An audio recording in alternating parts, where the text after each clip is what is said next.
Thank you all for coming. Thank you all for staying.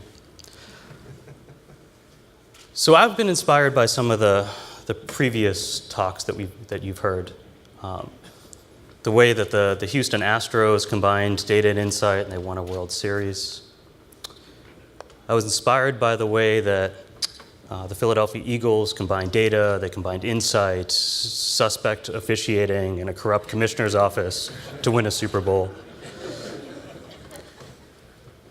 And as I think about team sports, and one of my favorite expressions from team sports of there being no I in team, I like it because clearly like spelling lessons. I like it because there's a me. But I also like it because it just doesn't apply to digital transformation. One, because of course there's 3 I's. But also because digital transformation is really about you as an organization and being selfish and doing right by your organization and doing right by the person doing it and making it worthwhile for your career. Now, I didn't have a story that followed from 3 I's, which would have been wonderful, but there are 3 T's, and we'll get into the 3 T's later on, of really some elemental components to making this work. And I didn't come up with them. It's learning from all the failures, and we'll get into the failures, how they've gone, and why this is so hard, right? And we know it's hard. There's a lot of evidence that it's hard. It's evidence from us talking to most of you in the audience that tell us it's hard. You tell us that you don't have it figured out. We haven't had one person say, no, we got this, we're good.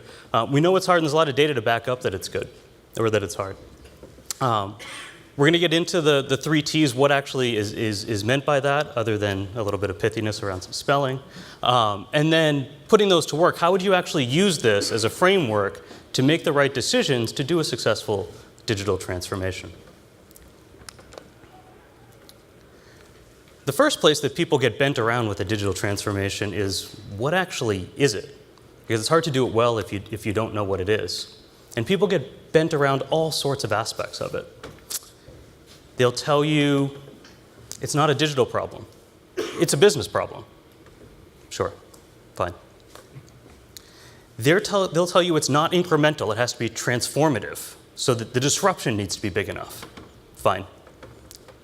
They tell you that once you know what it is, it's changing. So what was a digital transformation is no longer a digital transformation. It doesn't really matter.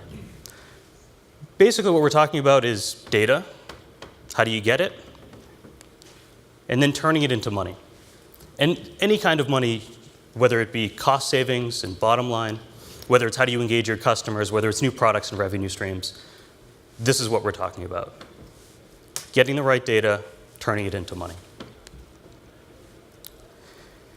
And the reason I know it's hard is because, besides hearing about it, the data tells me so. Because I've read lots of studies on this. Now, there's different numbers. Some people will tell you that 81% of digital transformations fail. Other people will tell you it's 88%. 80 to 90% of these things fail. They just blow up. And from some really great companies. Well, not Sears so much, but like other great companies are failing at this, which just shows it's a really, really difficult problem to do this well. And it's getting harder. And the challenge here is that a lot of the failures, this 80 to 90%, is based on IT and mobile, right? So people have struggled getting the IT and mobile piece right, but now, and the questions we're getting are evolving like this, there's just a lot more technology that you have to pair IT and mobile with. So not only is the challenges in terms of what are the business problems, how do you monetize it, just as difficult as they ever were, but the technology decisions that you have to make behind it to do it well are getting more complicated because there's a broader suite of decisions of what to invest in at all and what to put in the toolbox for your problems. And then because a lot of these areas are emerging, how to actually engage with them, when to engage with them. So building up that toolbox to complement mobile and IT and doing it all successfully is just making this problem exponentially more difficult. But the upside of the failures, other than just generally it's funny to see other people toil, is that you get a lot of lessons out of the failures. You know what not to do, and helps provide some underpinning and some guidance for how to actually start doing this correctly. And we're getting to T's, which I'm excited about. I know everyone was on the edge of their seat, but they're coming. And the first one, of course, is technology, right? So you could do what Target did and just not secure your endpoint devices and have data breaches. Maybe you make invest in a technology solution that works small. It doesn't scale with you as you try to deploy this across your enterprise. It might just be too expensive for the problems you're trying to solve. So great, we have a problem, but with the amount of data we have to store and transmit, it's just not worth it. The team challenges. You guys have to navigate some big, complicated organizations, and that is not easy. I feel for every one of you who has to do this. And this is where a lot of these things go sideways, right? Is, to do this well and to get out of these pilots, and even the pilots are challenging, but then to start to really scale this into something that is transformative, you need buy-in really across your organization, horizontally as well as vertically, up to the top, and then down to anybody who's going to use it.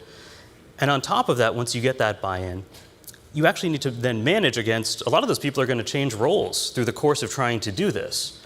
So how do you mitigate all of that organizational challenges while trying to deploy a technology that is quite complicated?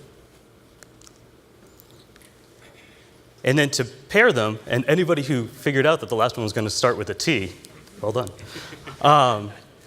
You got to know it has to fit the organizational goals, right? I can't invest in a technology that's just not ready to impact in the next 3 years. I got to know that the technology is ready to move the needle in the way that I want it to, and I got to map it out against what my competitors are doing to make sure that I'm not too late or too early to the market to really make an impact. So that kind of sucks, especially for people who have like digital transformation and IoT in their titles, like I do.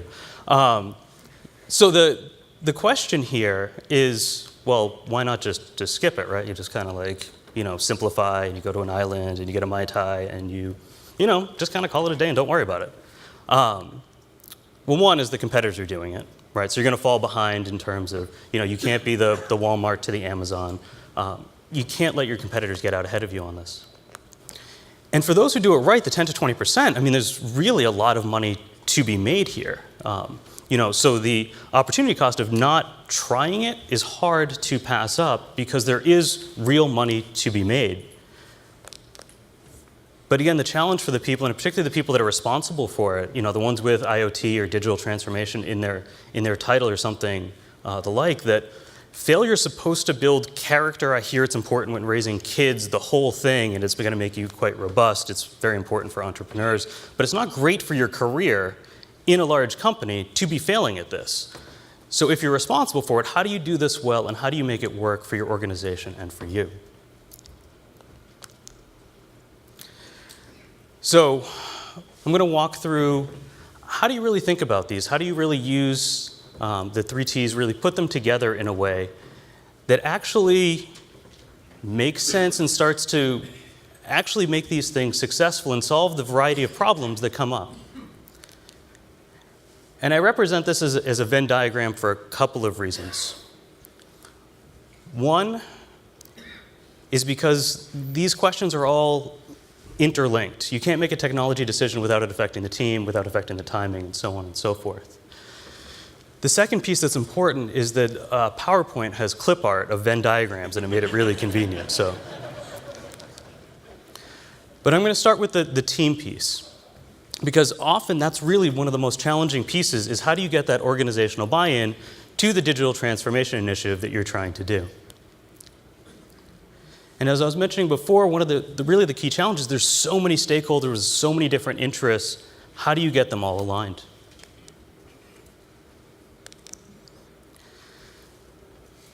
So one of the paradoxes of a digital transformation is that actually demonstrating the ROI is really challenging, which means it's pretty easy to not care.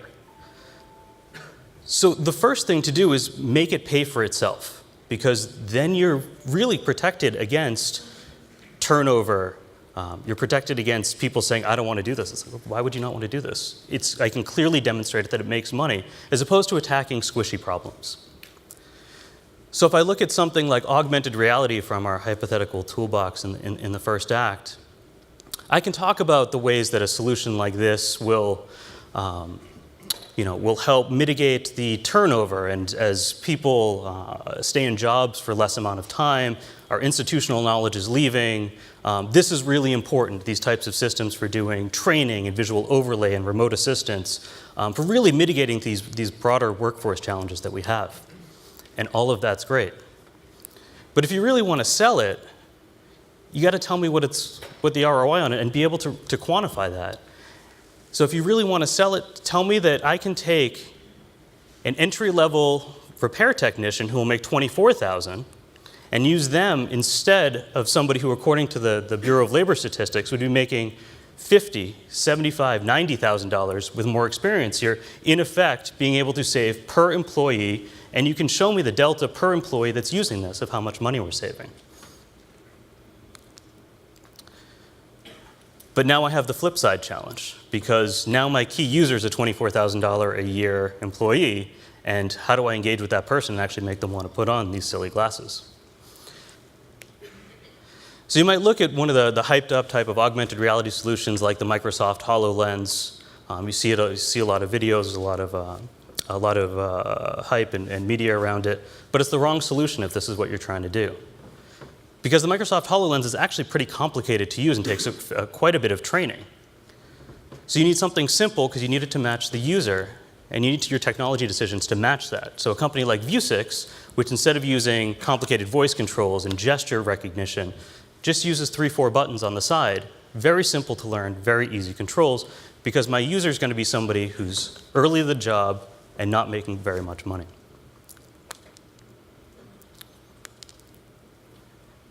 Now the technology, how do I make a good technology decision here? A lot of stuff out there. How do I even know what areas to invest in, let alone how to make them work?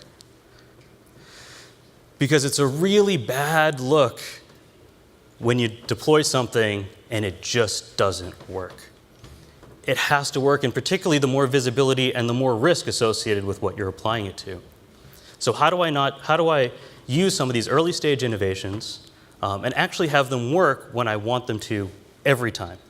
So if I talk about a technology, another one out of our toolbox like machine vision. Machine vision's been around for a long time, right? It's been around for several decades. Traditionally used in manufacturing, doing quality control, packaging, in industrial applications. More recently, a lot of hype around robotics, autonomous vehicles, a lot of these starting to be deployed with fully autonomous vehicles or some of the autopilot features that are coming out. And now, more hype around how's this going to be used for seamless shopping experiences like the Amazon Go store. We're going to use it to do radiology and detect cancer. But the challenge, even with the current deployments that look relatively mature, is they're actually killing people right now publicly. I mean, last month, Uber hit a pedestrian in Arizona, a number of high-profile Tesla examples of them running into vehicles on the highway. Now, Uber and Tesla aren't going to run away from this because digital transformation is their business. But when your core business isn't this would be enough to run away. And now, the same technology that's running into pedestrians and running into fire trucks is going to be applied to cancer detection, which is just a little bit terrifying. So the question, if you want to deploy machine vision, how do you do it well?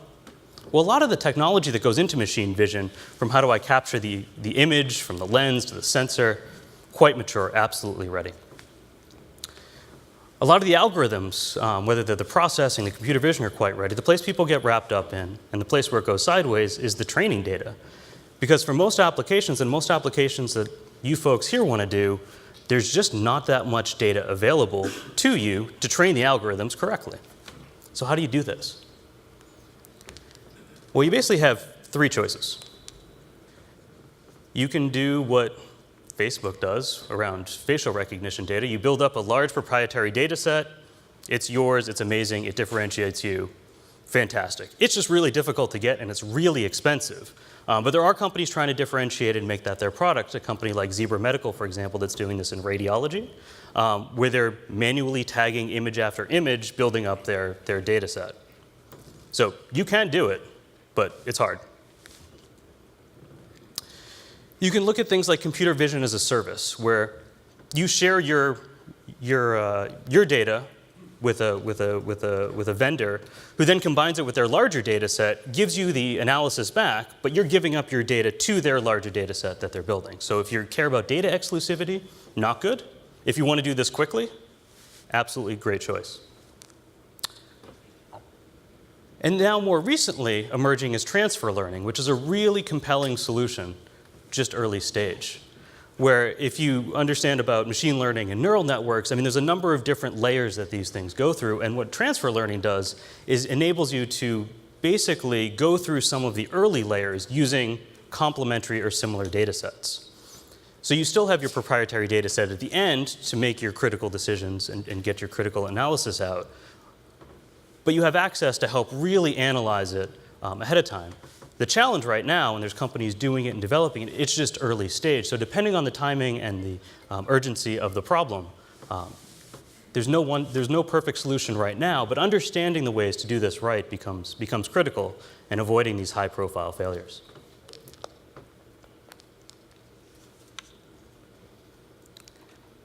And now we'll talk about the timing.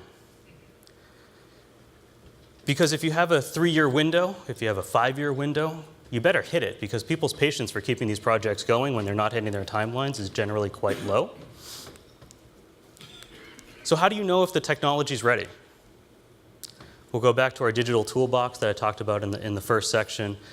And being able to cut through the hype of this is quite challenging. And I know there's been a lot of discussion of the tech signal and the way that we want to quantify and cut through some of the hype of when these technologies are really ready. I think most people would probably know that the top one is cloud computing. But after that, do you feel good about understanding the maturity of all of these things in a really unbiased way? I don't know. What's at the bottom? Anybody know what's at the bottom? What's the least mature here? It's blockchain. Go figure. So cutting through the hype in terms of the maturity of these technologies is really challenging in terms of making sure that if you want to use a blockchain solution and do it in the near term, it's just not ready.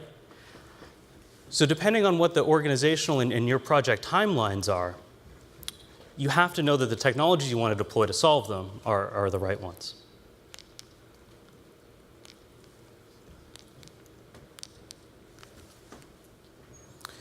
So let's put these together in a hypothetical. How are we actually going to apply them? How do we identify the problems? And then how do we put a technology solution together? So you got to start the thinking at the top, because if you're going to solve problems that are going to get buy-in across the organization, you need problems that go across the organization. So if you look at the organizational strategies of your companies, they vary, but they fit into similar buckets. Right? There's a number that are around operational improvements, right? I'm going to improve the efficiency. I'm going to decrease cost. I'm going to be more operationally agile. And these types of strategies really go across industry, right? So from oil and gas to chemicals and materials, food and beverage. These types of strategies are cut across pretty much every type of organization, and many organizations have multiple. Whether it's something consumer-oriented, right? You're going to fit with the growing and evolving consumer. You're going to hit societal and environmental goals, right? Again, cutting across different industries. Maybe it's something more financial-oriented, how you're going to deploy capital, something around your branding. But you got to start with the problem at the top. So we're going to walk through a hypothetical case study around efficiency, but again, you can run these types of scenarios no matter what the strategy is. But the point is tying it to a problem that starts up high. So now I need something that's going to improve my operational efficiency. Say I have a 3-year time window. Now, there's a number of technologies I can choose from. There's certainly ways to deploy machine vision. Of course, I need to make technology decisions around how to train the data for my problem. Augmented reality we talked about. But we're going to walk through predictive maintenance as an example. So now I want to get up to speed on what is predictive maintenance, how do I do it well, So where's the innovation coming from? And you can see patent publications, academic papers, both on the rise. You can see that formerly this was coming primarily from patents, and most of the innovation was coming out of companies. More 50-50 over the last few years for predictive maintenance.